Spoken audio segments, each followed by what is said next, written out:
Bonjour à tous et bienvenue dans cette petite vidéo où je vais vous montrer un des rigs les plus populaires qu'on a actuellement ici en location. C'est le rig Ronin avec une caméra, ça peut être Scarlett, Blackmagic, 5D et différents accessoires qui s'harmonisent pour faciliter votre tournage.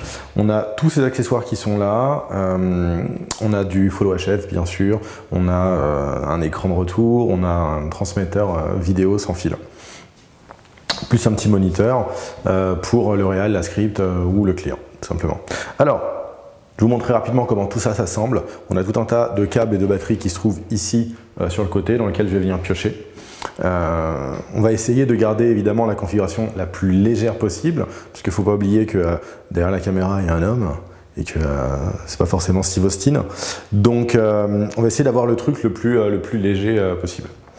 Voilà, Steve Austin pour les plus jeunes, c'est l'homme qui valait 3 milliards, c'est un homme bionique. Voilà. Alors, par quoi est-ce qu'on va commencer? On va commencer déjà par mettre la caméra sur le Ronin, ça c'est fait, on a pris de l'avance. Super. Deuxièmement, on va venir mettre notre follow focus sans fil. Pour ça, il va falloir mettre évidemment des tiges. Alors le Ronin a eu l'excellente idée d'avoir déjà des socles pour des tiges qui sont déjà intégrés à la semelle. Donc j'ai juste besoin de mettre une vis. Alors cette vis-là, enfin cette vis, pardon, cette tige-là, je vais venir la visser donc sur la semelle. Tac, je vais vous montrer ici devant. Alors cette tige, je ne la visse pas sur n'importe lequel des trous, mais sur celui qui se trouve à gauche de la caméra.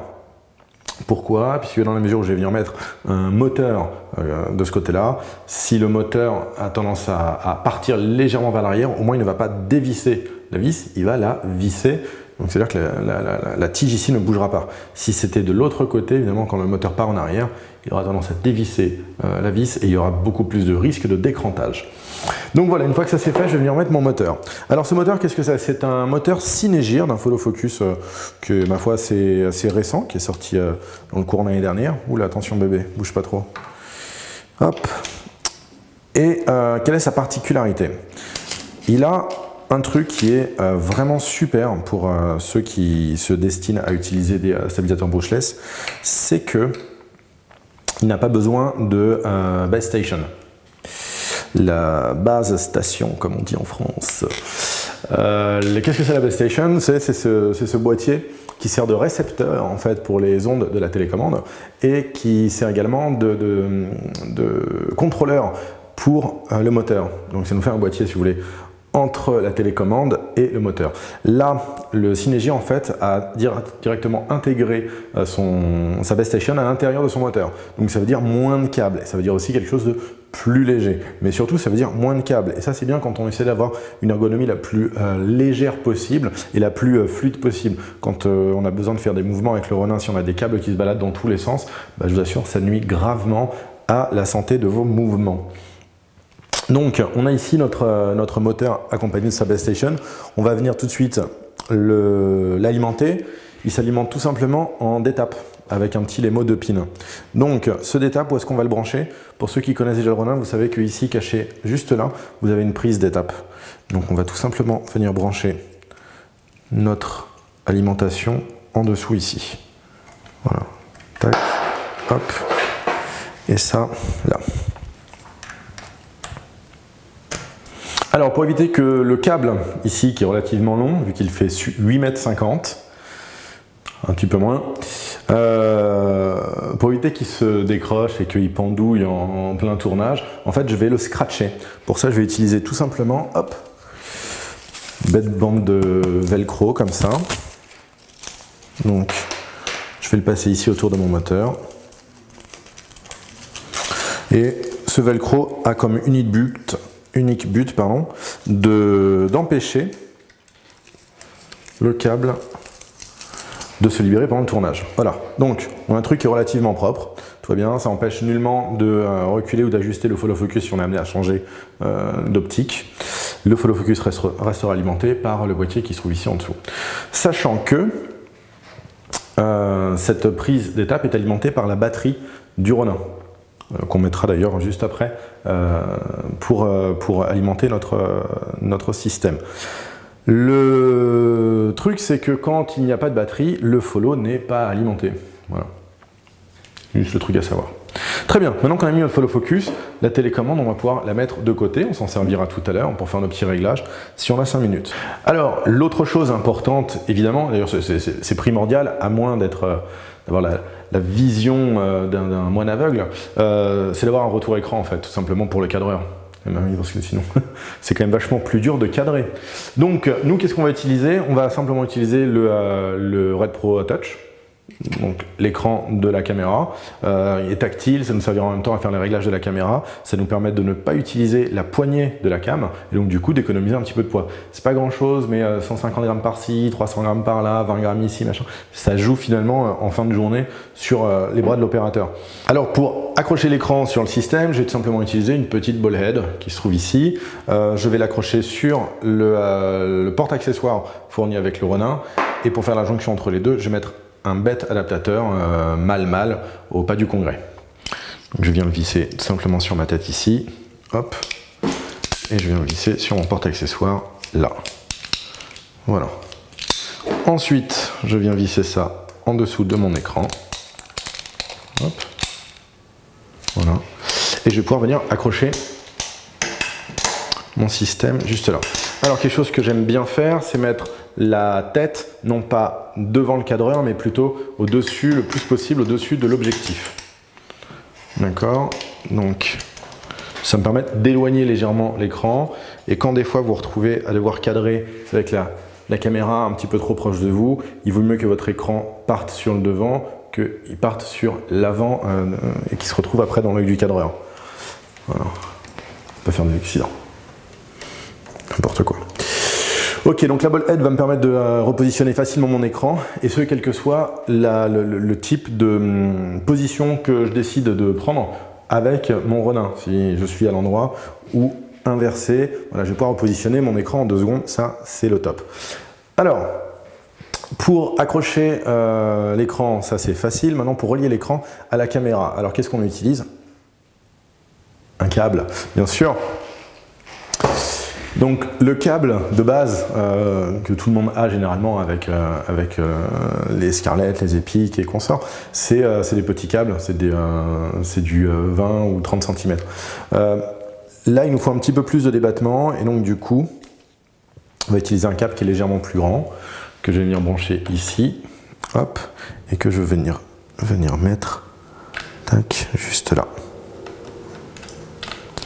Alors beaucoup de personnes vont me dire, ouais, mais ce câble là il a une tension, ça va gêner les moteurs et tout, alors qu'on se rassure, c'est pas le Movi, c'est pas des systèmes Alexmos, c'est le Ronin, et lui supporte quand même assez bien d'avoir des câbles un petit peu rigides.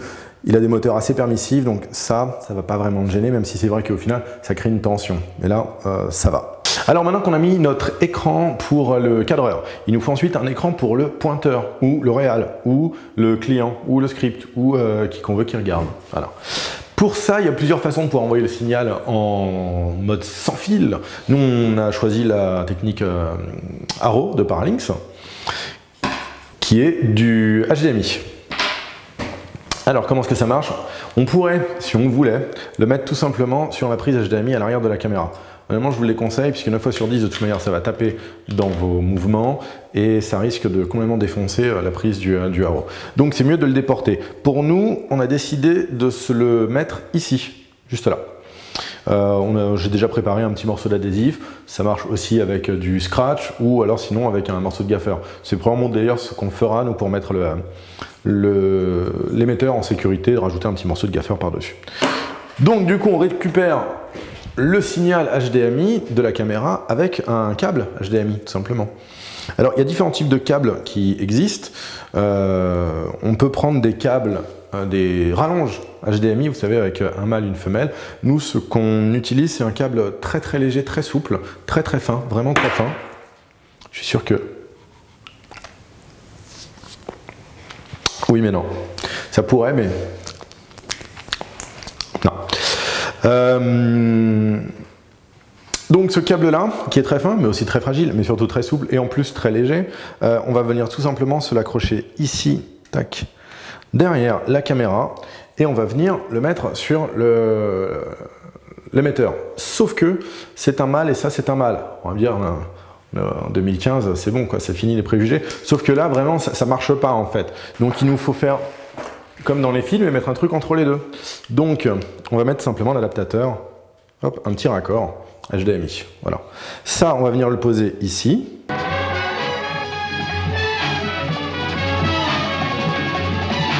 Voilà, donc je l'ai bien sécurisé avec du gaffeur pour pas que ça bouge. Et puis maintenant, par contre, il va me falloir l'alimenter. Donc je vais simplement utiliser la prise USB qui se trouve en dessous du Ronin pour venir brancher mon câble d'alimentation qui va remonter jusqu'au l'émetteur. Voilà, donc j'ai mon USB qui part de sous le Ronin, qui sera alimenté donc toujours par la batterie derrière du Ronin, et qui va jusqu'à l'émetteur. Je ne sais pas si vous êtes capable de voir l'émetteur ici. Voilà, maintenant que ça c'est fait, qu'est-ce qu'il me reste à gérer? Ben, ce problème-là peut-être, hein, ce sera peut-être pas mal. Donc ça tout simplement, on va venir faire un petit tour ou deux, tac tac, et on va venir se le gaffer. Sa vitra qui se balade, hop, petit bout de gaffe, tac tac tac. Voilà, c'est tout mignon. Donc là, en plus du fait d'avoir installé un émetteur, on a rendu la caméra beaucoup plus jolie avec du gaffeur de toutes les couleurs. On a du scratch bleu, on a du gaffeur rose, c'est joli, c'est la couleur, c'est 2015. Alors, ensuite, qu'est-ce qu'il nous reste à faire? Bah, évidemment, on doit organiser du coup le retour vidéo. Pour le retour vidéo, en fait, on va avoir deux écrans sur le retour. Un gros écran, ou gros écran, voilà, si vous êtes un petit peu à tatillon sur les liaisons, et un petit écran, dans l'occurrence c'est un TV Logic 5 pouces 6. Alors, admettons, ma configuration c'est je laisse le client et le réal s'amuser tranquillement sur l'écran ici, et moi le pointeur je vais faire mon point sur le petit écran. Ce que je vous conseille c'est de simplement venir mettre un petit bras magique ici, au calme. Remarquez que le TV Logic, je le mets dans l'autre sens, puisque comme ça, ça me permettra d'avoir un peu plus d'espace autour du combo. Je peux laisser tout le monde s'entasser sur le gros écran et puis moi m'occuper plutôt de checker mon point plus précisément ici, en étant un peu plus dans ma bulle.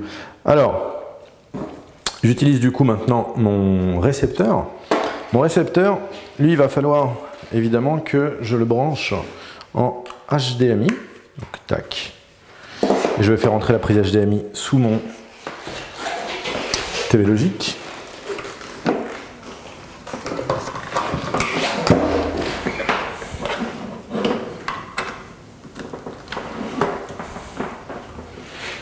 Coucou. Et puis, il va falloir que je l'alimente. Alors, comment est-ce que je vais l'alimenter? Là, en l'occurrence, moi, je vais utiliser une batterie Veloc qui a la particularité d'avoir donc un d'étape et également un USB, juste là. Donc je vais prendre cette prise USB et je vais alimenter tout simplement mon récepteur.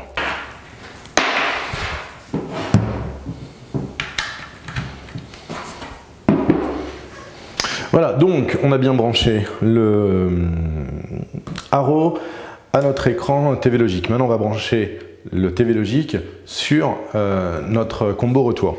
Donc, le combo retour, lui, s'alimente avec une batterie Veloc. Vachement pratique quand vous êtes un petit peu sur le tournage perdu au milieu de la pampa. Là, vous avez un écran qui est alimenté. Si vous êtes en studio, évidemment, il y a une prise murale qui vous fait économiser les batteries Veloc. Donc, une fois que ça c'est fait, je vais partir du TV Logic en utilisant la sortie out du SDI. Hop. Et je vais venir me brancher au SDI in de l'écran. SDI in 1, voilà. Ok, alors pourquoi le SDI et pourquoi le TV Logic? Le TV Logic a la particularité de pouvoir transformer le signal HDMI en signal HD SDI, ce qui est vachement utile dans la mesure où du coup on va pouvoir envoyer le signal beaucoup plus loin et surtout via une prise BNC qui est beaucoup plus solide que les prises HDMI. Si vous utilisez bêtement un splitter HDMI ou une sortie HDMI sur une caméra, vous aurez du mal à dépasser les 10 mètres entre la caméra et votre écran. Avec le signal HDSDI, vous pouvez aller beaucoup plus loin. Donc voilà le rig tel qu'on peut l'imaginer.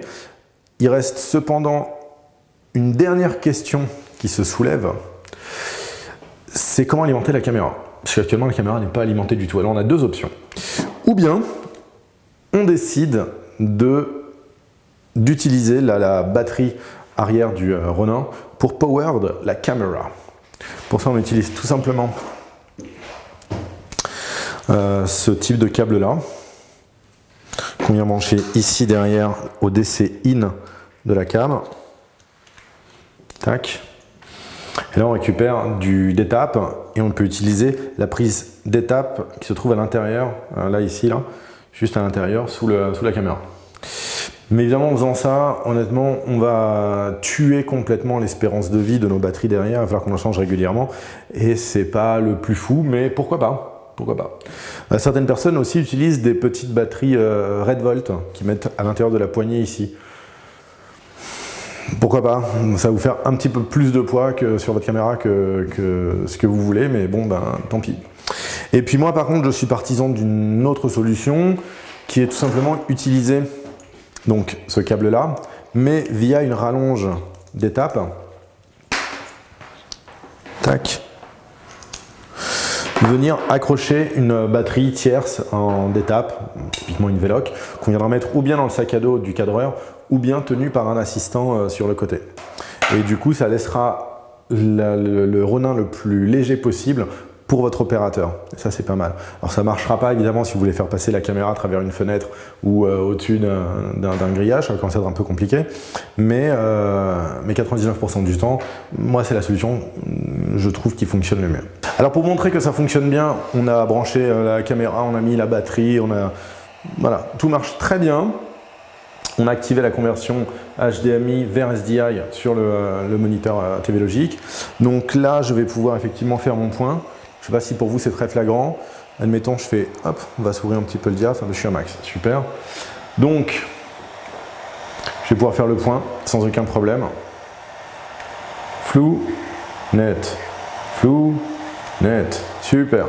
Donc, le follow, ça marche au niveau du retour HF. Donc, on peut voir qu'effectivement, au-dessus de la caméra, ici, on a bien notre retour vidéo avec l'écran tactile qui va servir pour le cadreur. Le signal est envoyé en direct sur le TV Logic via donc du coup notre récepteur Arrow Paralinx. Et hop là, je ne sais pas si là vous voyez, sur l'écran de retour pour le réal, on a effectivement le signal. Alors, vous pouvez regarder la latence qui est quasi inexistante.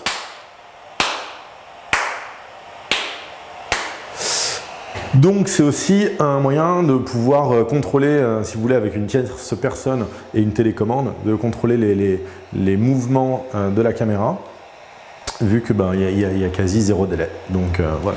Alors voilà, c'est tout pour nous. On se donne rendez-vous très bientôt dans une prochaine vidéo où on vous présentera d'autres rigs complets pour pouvoir tourner. Et puis d'ici là, portez-vous bien et bon tournage.